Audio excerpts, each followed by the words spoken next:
नमस्कार साथियों, आइए हम जानते हैं आज सफलता की उस सबसे बड़ी चाबी के बारे में जिससे आप लोग बहुत दूर रहते हैं।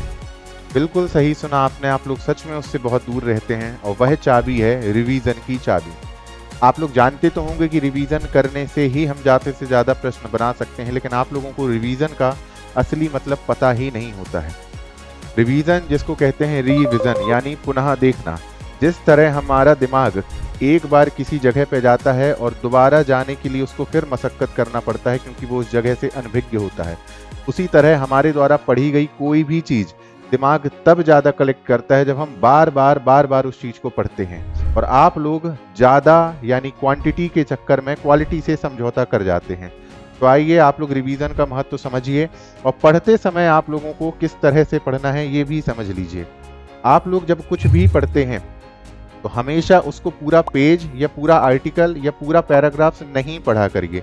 जब भी आप कोई कहानी, घटना या नोट्स पढ़ रहे होते हैं, मान लीजिए एक पेज का नोट्स है, तो आप उसे 3 हिस्सों में बांट के पढ़िए। जब आप उसे पहला हिस्सा पढ़ेंगे उसके बाद आप कॉपी बंद करके उसको विजुलाइज करिए कि आपने कितना सीखा, आपके दिमाग में कितनी चीज़ें आईं।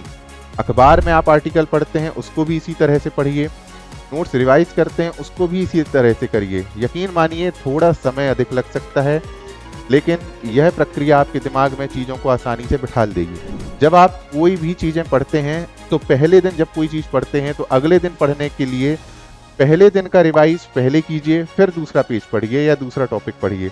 जब तीसरे दिन पढ़ेंगे तो शुरू के 2 पेजों को पढ़िए, फिर तीसरा पेज पढ़िए। जब चौथे पेज को पढ़ेंगे तो शुरू के 3 पेज को पढ़िए, फिर चौथे पेज को पढ़िए। इस तरह से आप टॉपिक या पेजेस के माध्यम से भी रिवीजन कर सकते हैं।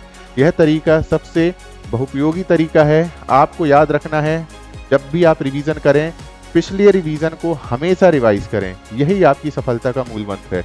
जय हिंद, जय भारत।